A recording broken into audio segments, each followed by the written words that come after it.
Hi, welcome to my channel. Today is February 2nd, 2026, and I am recording this video for the energies for the month of February 2026 and what our higher guides and divine wisdom would like for us to be aware of for this month of February. And I've pulled the cards, and so let's take a look at them and see what messages are going to be coming through for us to assist us this month. So the first thing I'm going to notice here is this card called Time's Arrow. And here we have a young girl holding a crystal ball, and she is giving it to this dragon frog, and to assist him in foreseeing the future. And but perhaps she hasn't been able to discern what's happening in the future. And I think we all are innately feel that we like to know what's going to happen. We like to know what's ahead. But if we are always hesitating or waiting to make decisions until we have, a clear indicator for what the future outcome is going to be, if we always do that, then we could be waiting, forever, procrastinating and not making decisions and not taking actions and taking steps. And so it's really important for us to be in that present moment and to realize that it is in that no time, the time of the present moment, that all those important decisions that we make can be made. We really have to we have to really begin any new project from that place of stillness, from that place of being present and not worrying about the unknown future. Yes, it is good to plan. Planning is important. It is good to think about the importance of the actions that we take and how that's going to impact the future. How does that impact people, places, and things that we know? That is important, but it is also important not to just wait in fear of the future. So we're not making any decisions or any moves because we don't feel like we know 100% the outcome, because we really never can. And so it's important to just take that time to go within. And that's what this Queen of Cups does. She is a master of her emotions. She's a master of looking within. So when she looks in this cup, it's really her looking within herself and listening to her heart. And we're being guided to do that, because from that place, we will make the right choices and decisions, and we will know what steps to take to create the future that we want this month.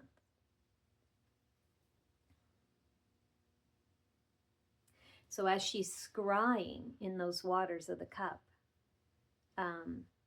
she's really looking within. The waters in the cup card are really reflecting the waters of our being, our emotions, our emotional body. So, and there's a fair amount of water in this month's reading. So we're definitely being prompted to really look at our emotions and to really intend to be heart-centered. And to, by that, breathing into our heart. There's HeartMath has heart coherence meditations that can be very helpful. which are basically pretty simple, of just breathing with the intention that that breath, we're breathing in through the heart and out through the heart as well. And that, especially if we can hold a vision of something that is joyous and happy and love-filled while we do so, that will really help to center us in our heart chakra.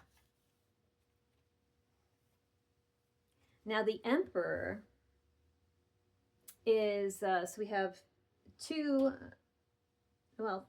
three major arcana cards this month that showed up in the tarot. So major arcana cards are going to be more of our higher self guidance. This is going to be something more concrete and not transient. It's our higher selves coming in and offering us guidance to assist us in the next steps ahead.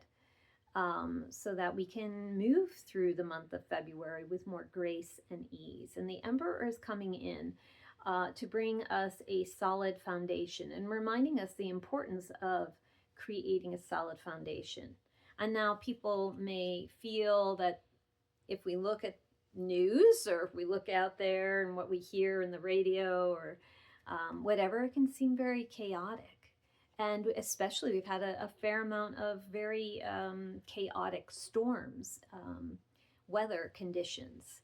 And so the Emperor is coming in to just remind us to be that calm in the storm, to be like with a hurricane, to be in the center, the eye of the hurricane, where we can be in that calm place, not caught in the chaos. Also, the Emperor, along, I would say, with the Queen of Cups, are reminding us to take the time to, as she's doing here, take the time to help our neighbors. Take the time to help our relatives, family, our extended family. It doesn't have to be our biological family. It can be the family, of our choosing, our friends, our close friends that are like family. But also our neighbors, really opening up to, because the Emperor takes care of his kingdom. He makes firm decisions, yes, but he, like a benevolent father figure, will make firm decisions, but really is making the choices based on consideration for others, consideration for his people of his kingdom. And so I think we're being also reminded this month to take the time to, ask somebody, how's your day going? And really mean to be there for them if they give a response, not just in like, how's your day going? Fine, whatever, and off you go. Really, holding space for people and listening.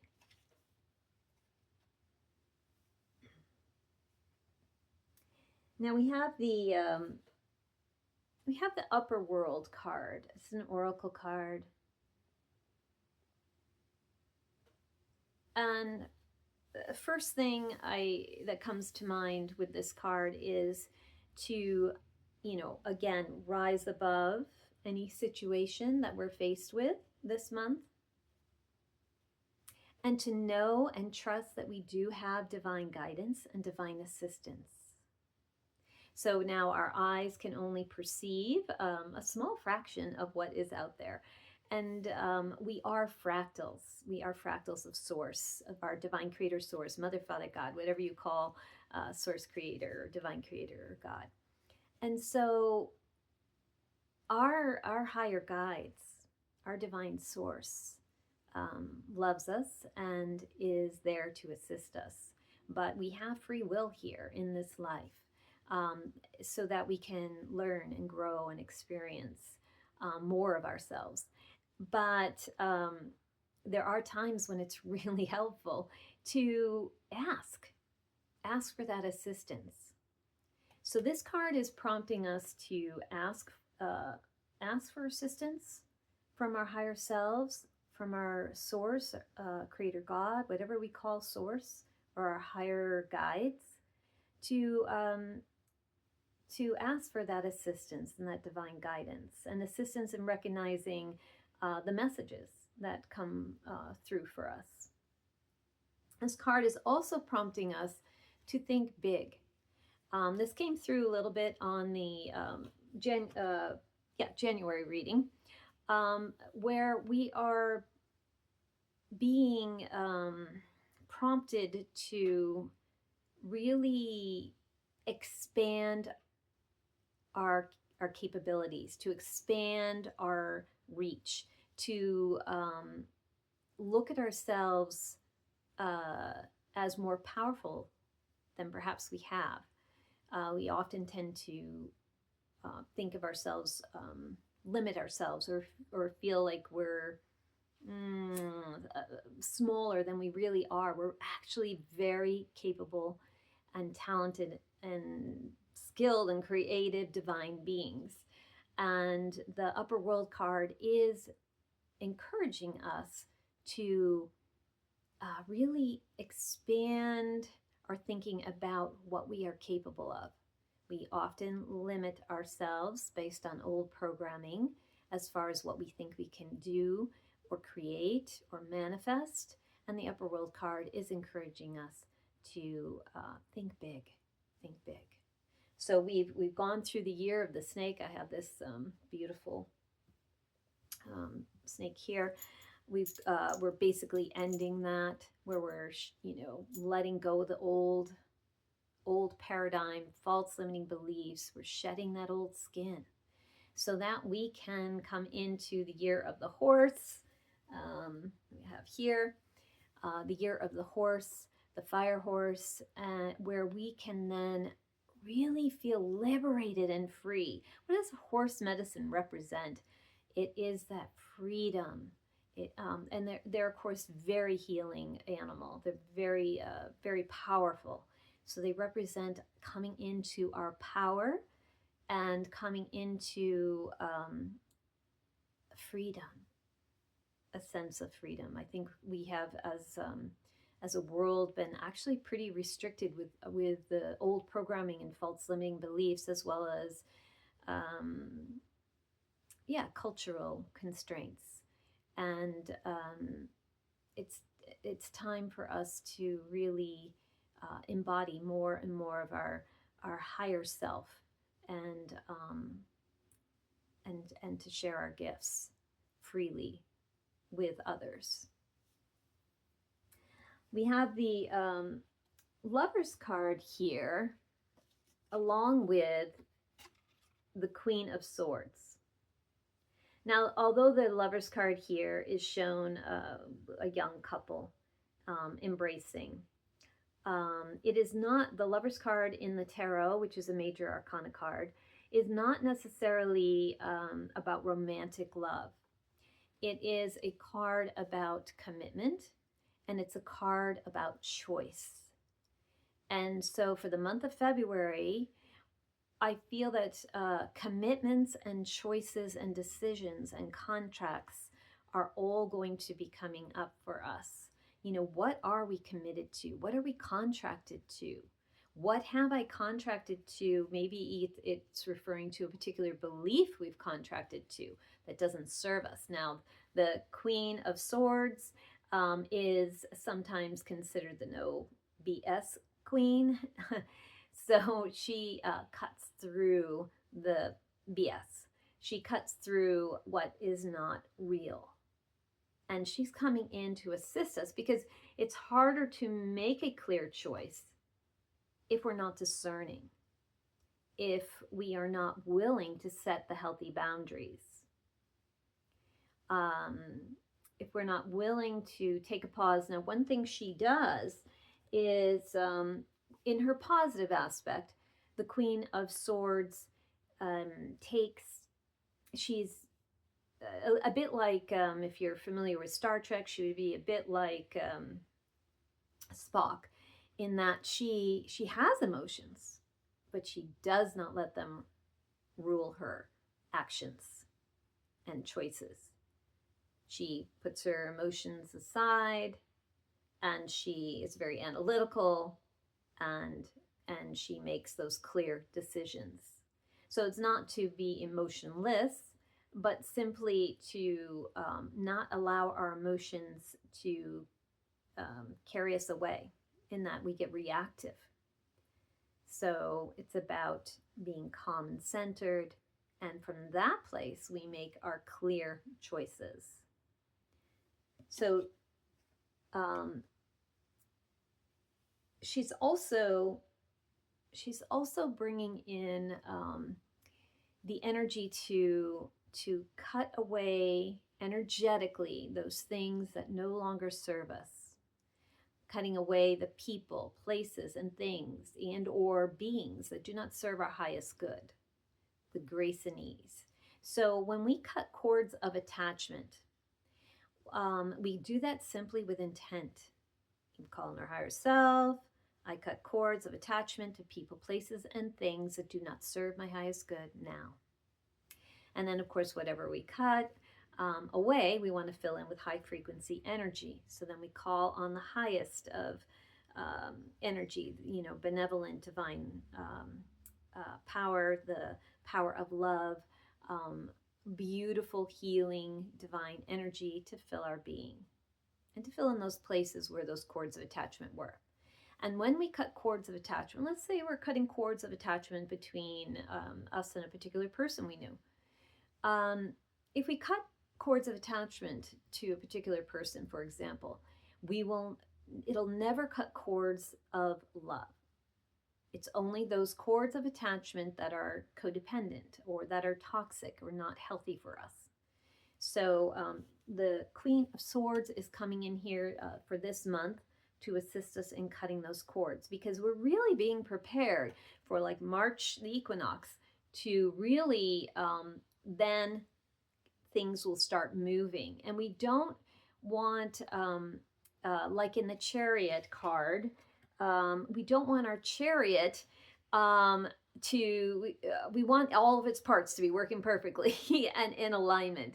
We want us, and that's us. We want us to be in alignment with our goals of what we want to manifest, and that so that in March we just, we go forward with whatever we're wanting to call into our lives and manifest in our lives, for ourselves, for our family, friends, etc., or the world, and or. But if that chariot, so to speak, is not in alignment, we haven't cut all those, cut away those attachments, so to speak, energetically, then that cart, is going to, derail, so to speak, on that path, and it's going to be a bumpy ride ahead. So we're just being assisted to make those clear choices.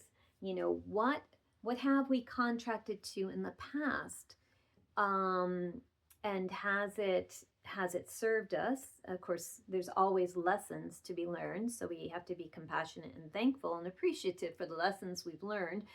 But that doesn't mean that we want to continue with a particular mode or way of thinking or being. We may realize that a particular belief we had, and in a sense energetically contracted to by choosing that belief, maybe that belief doesn't serve us anymore, so we're going to let it go. We no longer are contracted to that particular belief. It doesn't serve us anymore. It could be also about relationships.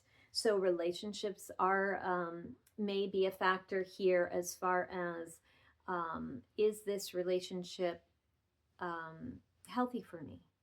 We could have a friendship that doesn't feel that healthy, maybe feels a bit toxic, maybe feels a bit maybe like it's not an equal give and exchange, and nothing is ever totally equal, but perhaps it feels more like that particular person sucks your energy dry. And if that's the case, then are we going to allow that?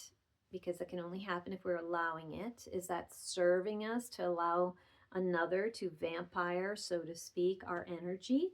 Is it beneficial for us to leak our energy away to others, other types of relationships, or a particular job. And I'm not saying to get up and quit a job that doesn't feel appropriate at this time, but maybe we're going to take the steps to start looking for that other type of work that is more fulfilling for us, or a better environment that will be more harmonious for us and more fulfilling for us, more inspiring for us.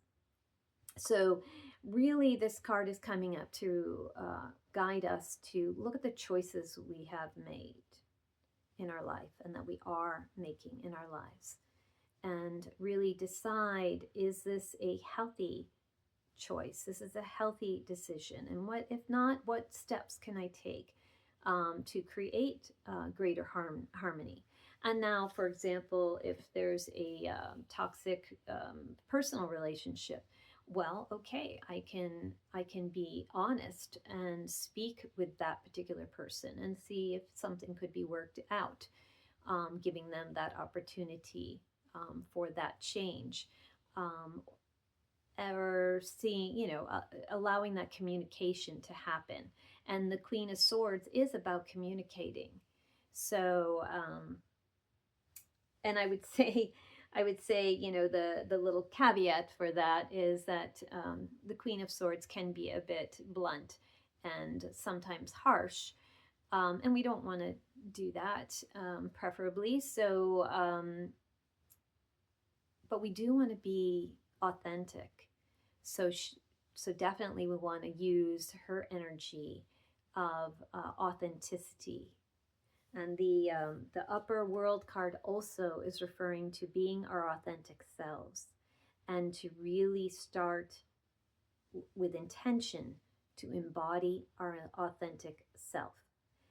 And the Queen of Swords is coming in to help us to speak our authentic self, to not swallow those words that we really wish, we kind of wanted to say, or to, in order to be our authentic self, we can't keep acquiescing, giving away our power to others just to please, or for a need for love. So it's really, we're being prompted to be honest with ourselves and to be honest with others. Next, we have the, what do I want to pick up first? Well,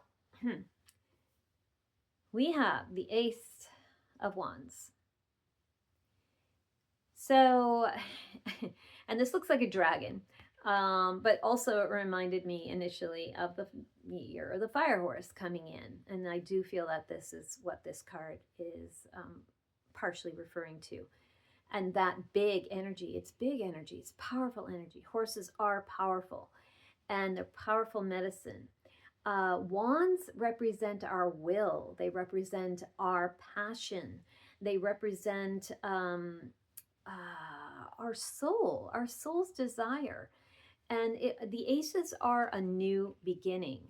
They are a gift from our divine creator source, Mother, Father, God. And we can choose to be so distracted that we don't even recognize that we're being given a gift from source or from our higher self. Or we can recognize that gift and take hold of that wand, that our passion, our will, our desires for what we want to create in our life. We can grab that spiritual wand and move forward with it. So that, and the wands, just to note, they are always shown as a piece of wood, or almost always shown in the decks as a piece of wood with growth. So it's important for, like, where are we going to plant our desire of what we want to manifest, our will? We need to actually anchor it in order for it to manifest, right? It's not going to manifest if we never plant that seed. We have to plant it. And I feel like this is where the Seven of Wands is coming up. it's, here we see a rather large man who's super strong and pulling out two trees to defend himself. And of course, whoever these people are here, they don't stand a chance. Obviously, they're little wands and he can pull up big giant trees. I think this is a reminder for us of our power and that we are more powerful than we allow ourselves to be. And we're often afraid of stepping into our power because we're afraid, well, I might make a wrong decision. Or what if I accidentally, I don't know, some has a negative ramification of something I do with my power. I think as long as we just, if it's coming from a place of the heart, if it's coming from a place of love, then it's going to be fantastic. And that love can be our passion for sharing our gifts. What do I like to do in life? How would I like to share myself? How would I like to show up in life? And this is reminding us to honor that and to know that we are more powerful than we could ever imagine.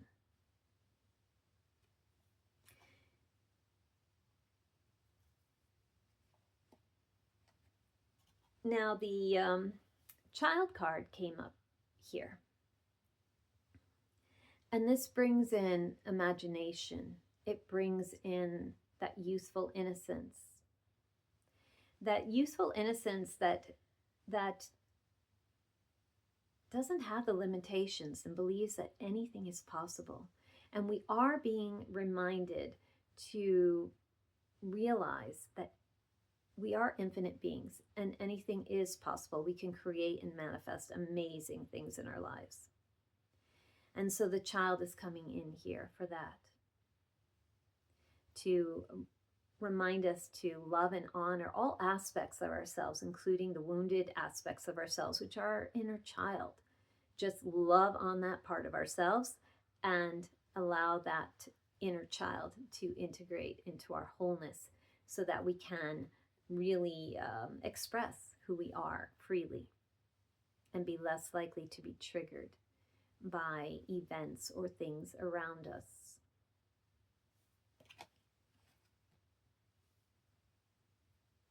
I do believe that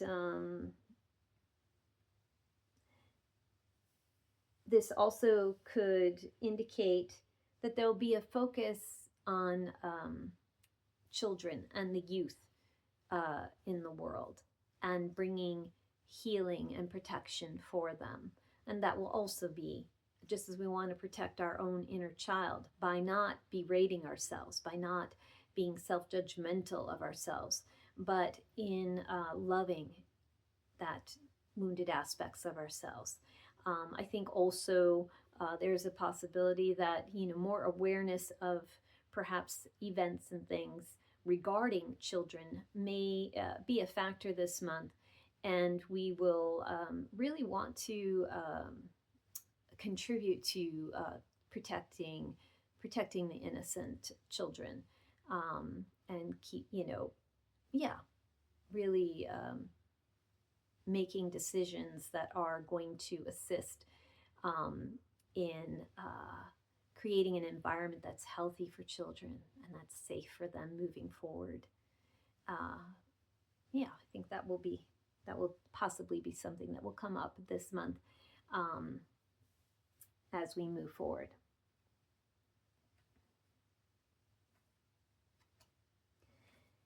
So we have I'm going to choose this card to start with. We have the Hermit card coming up.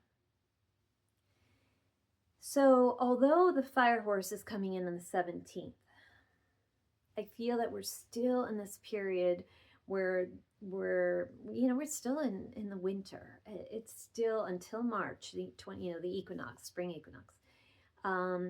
It's still a good time for that germination, for taking that time to be quiet and still and to connect in so we can hear our own inner wisdom. So we're being asked to not allow a lot of distraction. Yes, we want to maybe tap in through, each day just to see kind of what's going on. It's not to put your head in the sand and ignore the world. No. But where are we allowing ourselves to be distracted from ourselves?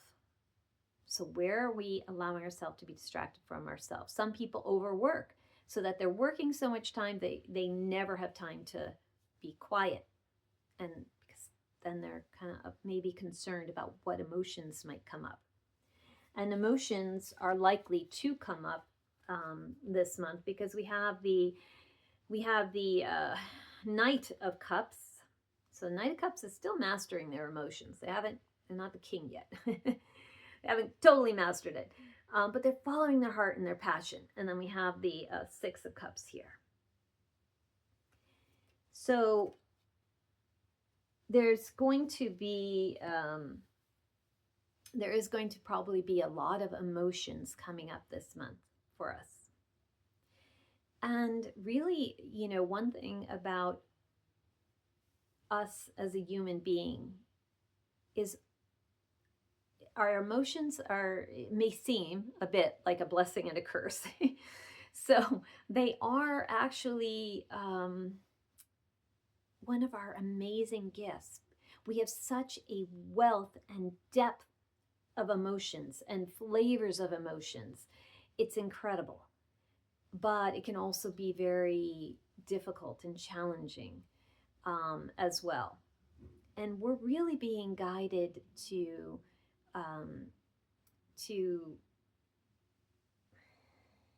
allow our emotions to process through.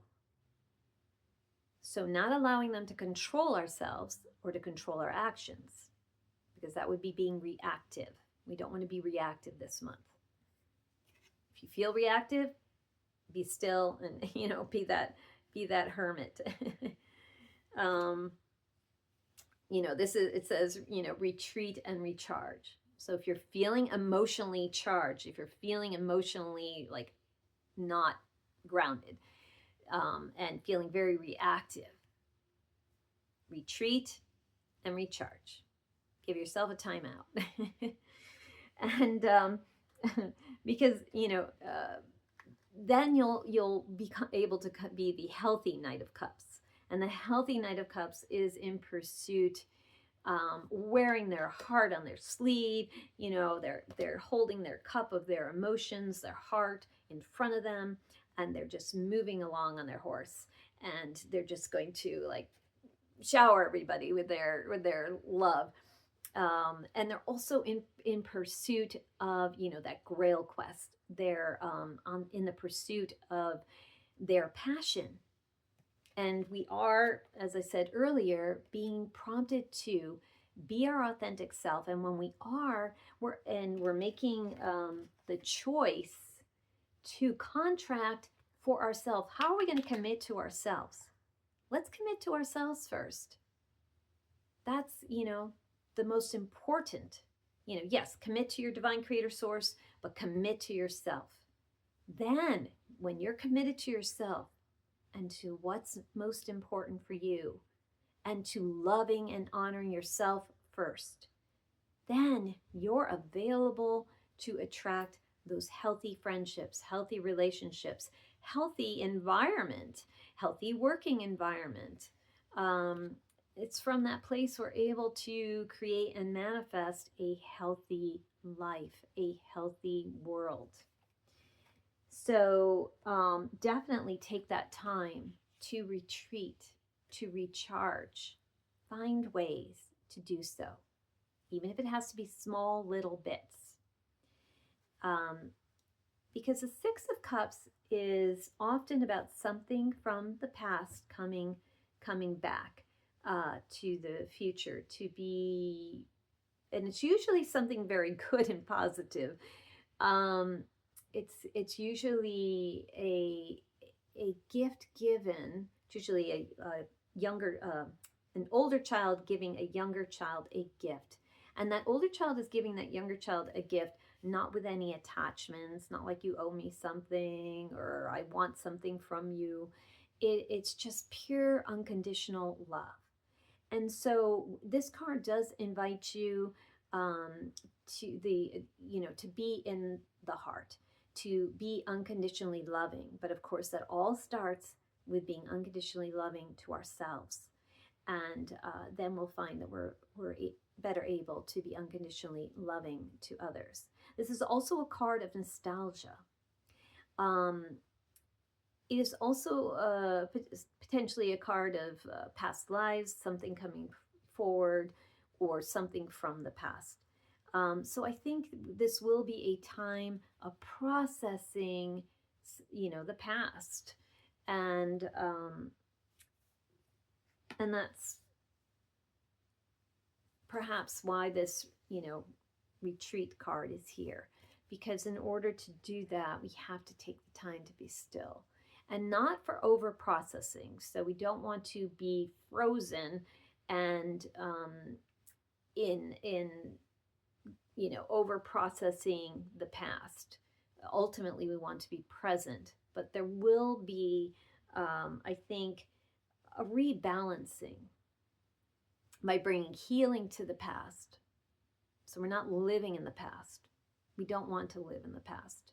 We want to live in the present and create a new and better future, more positive future for not only ourselves, but for everyone moving forward, for generations forward.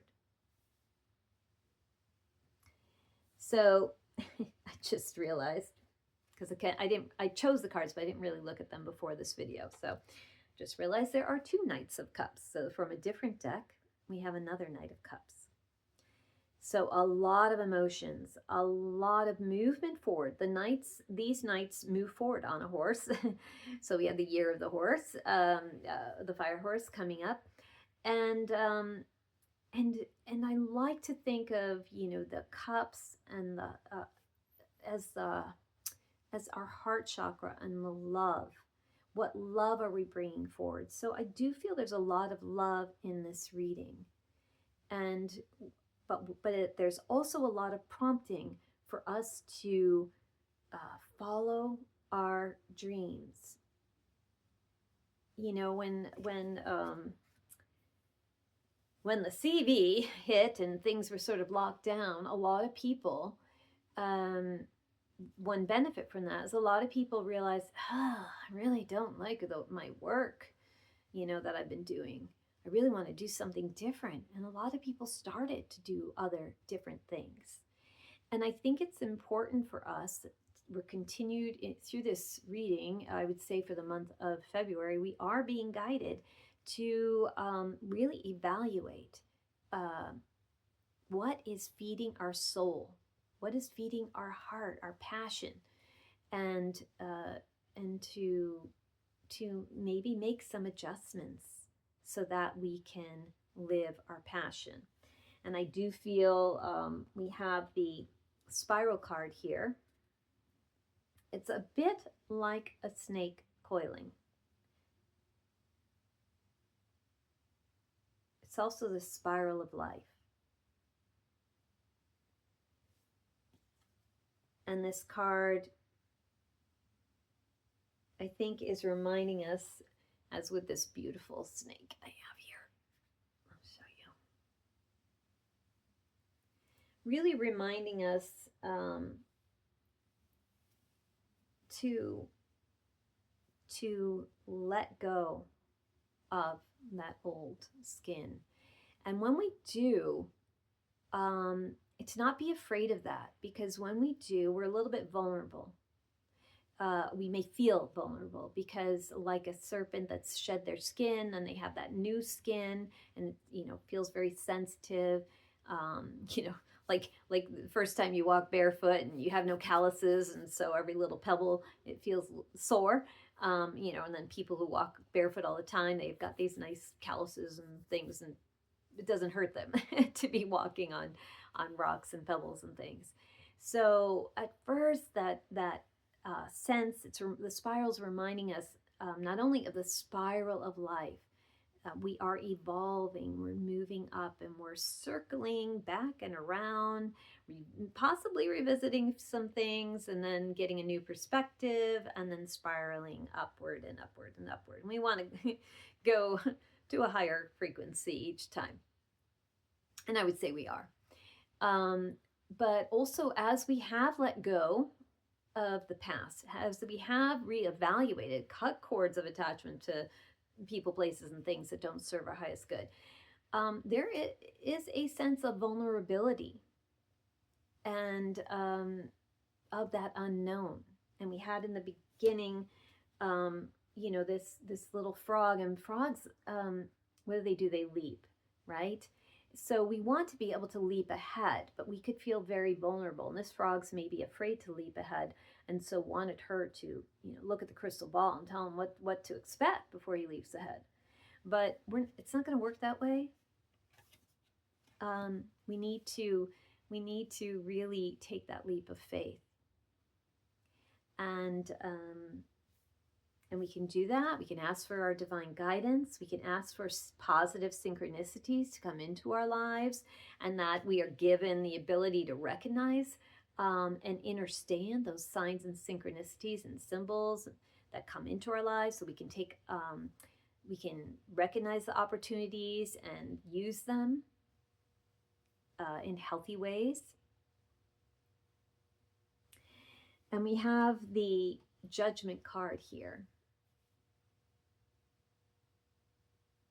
And the Judgment card comes here in. It's the Major Arcana card. It comes to us when we are given a second chance.